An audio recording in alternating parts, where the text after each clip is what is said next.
అలాగే ఓటు వేసేటప్పుడు కూడా అసెంబ్లీ సమావేశంలో అధికార పార్టీ ప్రతిపక్ష పార్టీ వ్యవహరించిన తీరే ప్రజల్లో రేపు ఎన్నికల సమయంలో ఉదాహరణలుగా మారుతాయి. వాళ్ళు ఓటేసే క్రమాన్ని మార్చే విధానాన్ని కూడా అసెంబ్లీ సమావేశాలు పూర్తిగా ప్రతిబింబించేలా ఉంటాయి. అలా కాకుండా అసెంబ్లీ సమావేశాలని లైట్ తీసుకొని ఈరోజు ఇదే ఎమ్మెల్యేలు, ఈ 11 మంది ఎమ్మెల్యేలకి అసెంబ్లీ సమావేశాలకి సంబంధించి సపరేట్ బడ్జెట్ ఉంటుంది. వాళ్ళు వచ్చినా రాకపోయినా దానికి వాళ్ళకి ఆ బడ్జెట్ ఇస్తారు. అలాగే ప్రతి నెల ఆ ఎమ్మెల్యేకి గవర్నమెంట్ ఇచ్చే శాలరీ ఉంటుంది. సో ఇవన్నీ తీసుకుంటూ మన డబ్బులే తీసుకుంటూ ప్రజల ద్వారా ఎన్నిక కాబడి అసెంబ్లీలో కాసేపు కూడా ఒక 10 రోజులు కూర్చోవడానికి నిలబడలేకపోతే ఇంకా అలాంటి నాయకులు అవసరమా అనే ప్రశ్న ప్రజల్లో వస్తుంది.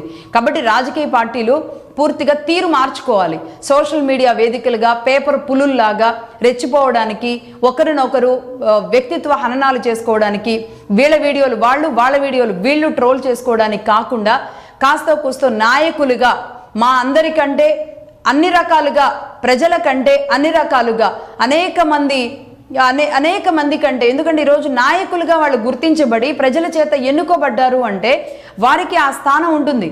ఆ స్థానాన్ని ఒక గొప్ప స్థానంగా చూపించాలి అంటే కనీసం వాళ్ళల్లో కొంతైనా నైతికత ఉండాలి, నిజాయితీ ఉండాలి. నేను అందరి లాంటి వాడిని కాదు, ఈరోజు నన్ను ప్రజలు గెలిపించారు, నేను ఒక యూనిక్ పర్సనాలిటీ, నేను ఒక యూనిక్ పర్సన్ని అని వాళ్ళగా వాళ్ళు వాళ్ళ పర్సనాలిటీని వాళ్ళు గుర్తించగలగాలి. ఫస్ట్ ఎవరో గుర్తించడం కాదు, ఏ నాయకుడికి ఆ నాయకుడు నా స్థానం ఏంటి అనేది గుర్తించగలిగితే ఆ స్థానాన్ని వాళ్ళ పెద్ద నాయకుడికి చెప్పుకోనైనా సరే మనం కూర్చోవాలి అని చెబుతారు. అలా కాకుండా నిజానికి ఇప్పుడు 2 ఏళ్ళు గడిచిపోతుంది. ఈ బడ్జెట్ సమావేశాలకి వైసీపీ డుమ్మా కొట్టింది అంటే ఇంకా మహా అయితే ఇంకొక ఏడాది ఉంటుంది. ఆ ఏడాది తర్వాత వీళ్ళు వెళ్ళినా ఎవరు పట్టించుకోరు. 2 ఏళ్ళు ఎందుకు రాలేదు అన్న ఆ తర్వాత ఎలా అసెంబ్లీలోకి అడుగు పెడతారు వీళ్ళు? ఇదే అసెంబ్లీలోకి అడుగు పెట్టని ముద్రతో నెక్స్ట్ ఎన్నికల్లోకి ఎలా వెళతారు? ఇలాంటి అనేక ప్రశ్నలు ఉన్నాయి. సో మొత్తంగా పచ్చి బూతులు, ప్రవర్తనలు వీటన్నింటినీ దాటేసి ఈరోజు మేము అసెంబ్లీని లైట్ తీసుకుంటున్నాము అంటే ఇంకా వ్యవస్థల్ని, రాజ్యాంగాన్ని పూర్తిగా ఉల్లంఘించినట్టే అన్న విషయాన్ని వైసీపీ వదిలేస్తోంది. ఇలాంటి పరిస్థితుల్లో మరి ఆంధ్రప్రదేశ్ ఎలా ముందుకెళ్తుంది, ఆంధ్రప్రదేశ్ ఎలా బాగుపడుతుంది, ఆంధ్రప్రదేశ్ని చూసి అయ్యో పాపం అనుకోవడం తప్ప ఏమీ చేయలేని పరిస్థితి ఉంది. ఒక అంశం, అది పోలవరం కావచ్చు, అమరావతి కావచ్చు, లేదంటే రాష్ట్రంలో సమస్యలు కావచ్చు, నిజంగానే మెడికల్ కాలేజెస్ విషయంలో ఒకవేళ ప్రభుత్వం తప్పే చేస్తే గనక జగన్మోహన్ రెడ్డి గారు బయట ఉండి సవాల్ చేశారు. ఏమని సవాల్ చేశారు? ఎవరైనా వచ్చారు అంటే మేము అధికారంలోకి వచ్చిన తర్వాత మేము వాళ్ళందరి మీద కేసులు కట్టేసి జైల్లో పెడతాము, వాళ్ళందరి ఇది కూడా క్యాన్సిల్ చేస్తాము అని.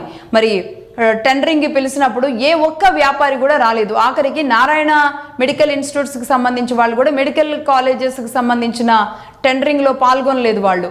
మరి ఇలాంటి పరిస్థితి, ఈ సవాళ్ళు అది బయటేసే బదులు ఇదే అసెంబ్లీలో ఉండి మాట్లాడితే తప్పేంటి? లేదు, ఇద్దరూ కలిసి పూర్తిగా మేము ఇంత ఖర్చు పెట్టాం, మీరు కూడా ఇంత బడ్జెట్ ఇవ్వండి, ఈ బడ్జెట్తో మెడికల్ కాలేజెస్ విధానంలో మనం ముందుకు వెళదామని ఒక మంచి సలహా సూచన ఇచ్చే అనుభవం కానీ లేదంటే ఆ బుద్ధి కానీ లేని ప్రతిపక్షం అనేది రాష్ట్రానికి అవసరమా అన్న ప్రశ్నలు వస్తాయి. ప్రతిపక్షం మాట్లాడకపోతే అధికార పక్షం ఖచ్చితంగా విచ్చలవిడిగా తను అనుకున్నదే చేసుకుంటూ వెళుతుంది. కాబట్టి ఒక కట్టడి చేయడానికి ప్రతిపక్షం అవసరం అనేది చాలా ఉంటుంది. దానిని పూర్తిగా విస్మరించి నేను ఉండను, నేను ఎదురుగా నిలబడను, కేవలం అటువైపు అయితేనే కూర్చుంటాను, అధికారంలో అయితే కూర్చుంటాను తప్ప ఇటువైపు కూర్చోను అంటే ఎమ్మెల్యే పదవులకు కూడా వీళ్ళంతా రాజీనామా చేయాలి.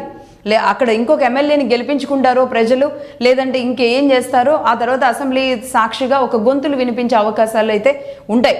బట్ చూస్తున్న వాళ్ళకి మాత్రం నిజంగా ఆంధ్రప్రదేశ్ పరిస్థితి ఇలాగే కొనసాగితే ఇంకొక 3 ఏళ్లలో మళ్ళీ ఎన్నికలు వస్తాయి, మళ్ళీ రెడ్డొచ్చే మొదలే అనే సామెతగానే ఉంటుంది తప్ప ఏ ఒక్కరి చేతిలోనూ ఆంధ్రప్రదేశ్ అన్ని రకాలుగా అభివృద్ధిలో ముందుకు వెళుతుంది అనేది మాత్రం డౌట్గానే, వేల డౌట్లుగానే ఇది మారే అవకాశాలు స్పష్టంగా కనబడుతున్నాయి.